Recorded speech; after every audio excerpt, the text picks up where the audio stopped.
Somebody's got to win, somebody's got to lose, and somebody plays the fool.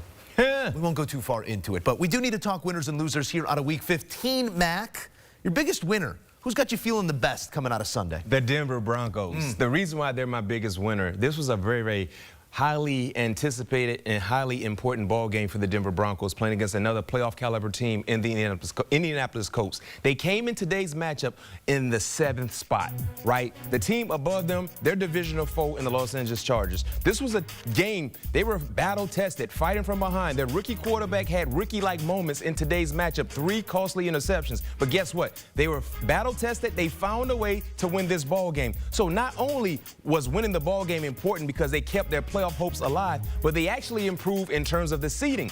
Came in today's matchup, like I said, in the 7th spot, but because they won and the Chargers lost, they're currently sitting in the 6th spot. So they still have a little room for error if need be. Of course, you want to win every game possible, but if you happen to have a slip up, you're still in a prime position to get into the playoffs. This would be a huge achievement for Sean Payton in year 2 as the head coach in Denver, also doing so with a rookie quarterback in Bo Nix. So to my point, this game was able to, for Denver, kind of create separation for the rest of the pack, teams that are trying to get into the playoffs, and they actually improved their seeding. So they're sitting in the 6th spot right now. This is a big-time plus for the Denver Broncos. Haven't locked up a playoff spot just yet, but they do guarantee themselves the percentage is really high now. It is high, and they also guarantee themselves their first winning season in quite some time. So Broncos fans got to be feeling good with their young quarterback, but a point of concern there with an injury to the star cornerback, and Patrick Surtain suffered an ankle injury on an interception return. Bring you all the latest right here on HQ when we do have it.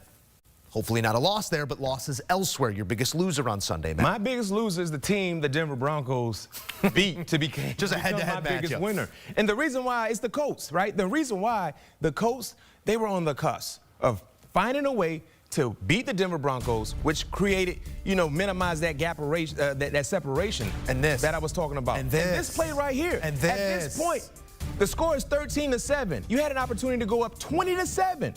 Your all-pro running back, Jonathan Taylor, got a little too excited, dropped the football before scoring. Guess what? They didn't score any other points. At that moment, like I said, it was 13-7. You had an opportunity to go up 20-7. All the chips in your favor, but because of that emotional mistake, you allow the Denver Broncos to fight and claw to get back into this ball game. So not only did you allow the Denver Broncos to improve their playoff hopes by winning the ball game, now you put yourselves in the ultimate traffic jam of like teams on the outside looking in, trying to get into the playoff house. Get this, 3 teams with the same record: Indy, Miami, and the Cincinnati Bengals, all sitting at 6-8. 2 games behind the 7th team, which is the Chargers. I hate to break it to that whole trio. It's probably not. You're going to have things really slow down. You need help for that Chargers team now at 8-6, because the Broncos with the big head-to-head win, as you said, the Ravens at 9-5, not looking in their rear view. They're looking forward to maybe catch those Steelers and win a division instead. So it's really that 7th seed up for grabs, 3 weeks to play. Anything can happen, but a lot of things have to happen for the Colts, Dolphins, and Bengals to find themselves on the inside. Time now for That's My Guy. One final celebration here with the Mac Man as we give out a game ball, one who earned it this week. Mac, sir. Who really grabbed your attention this time? Usually we hear this guy name in conversations year in and year out as one of the high-level wide receivers in the National Football League. But because of some issues, we haven't talked about him enough. Davante Adams is my guy this week. Not only he has the best cleat game in the NFL in terms of the Jordan brands that he wears week in and week out, he also has the best route running game, and it was on display full in Duval. 9 receptions on 12 targets for 198 yards, 2 touchdowns. Joe, they needed every yard, every catch in this matchup to be able to get in the winning column. Pop the champagne bottles. The Jets won. Is that what you were saving them for? Yes, sir. Pop the champagne bottles because the Jets are finally in the winning column, and a lot of that has to do with what Davante Adams did today. Like I said, almost 200 yards. Come on, Aaron. You know your dog. He had 198. You couldn't get him a quick smoke screen to get to 200? But 198 is good enough to be my guy. Second half production as well there for Davante Adams, who was stymied in the first half. Quickly here, as you look forward at the future of the Jets, Davante Adams a part of it, Aaron Rodgers a part of it in your eyes? How does that play out? You know what I said off camera when we was watching the game together? I said, what we saw today and what we saw, a week ago against Miami, those spurts that we're seeing, positive spurts from Aaron Rodgers, might mess around and make him feel good enough to try it again in 2025. Now, if you're a Jets fan, that's something that you have to contemplate. I'm just looking from the outside looking in. But Aaron Rodgers is starting to smile a little bit. He's starting to gyrate around and jump for joy a little bit. Coming off that back foot? Yeah, he's starting to feel a little good, right? He's starting to see him celebrating and having fun.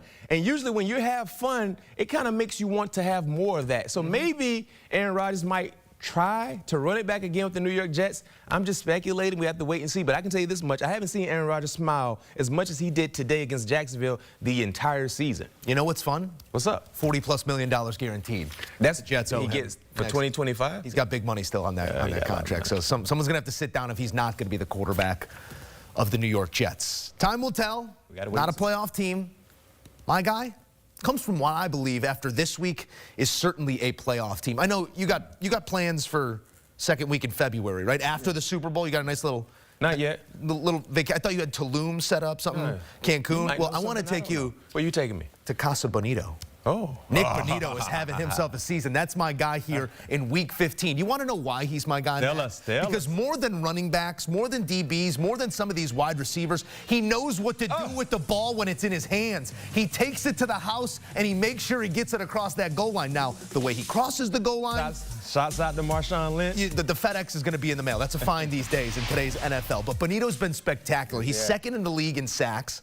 This week, he takes what is deemed a fumble recovery because it was a backwards pass all the way back for a touchdown. His second touchdown. His last time out prior to the bye week, it was a pick 6 to the end zone. Bonitto is playing I remember the pick 6 vividly. Bonitto ball right now. That's and he is my guy this week, Mac. And it's got to inspire something in you because it is T.J. Watt-like in the way he's doing everything on that edge rusher, linebacker off-ball position. Nick is a all-pro this season. I don't know what the terms of his contract is, but if this is a contract year for him, he's going to sit on the bench with a crowbar.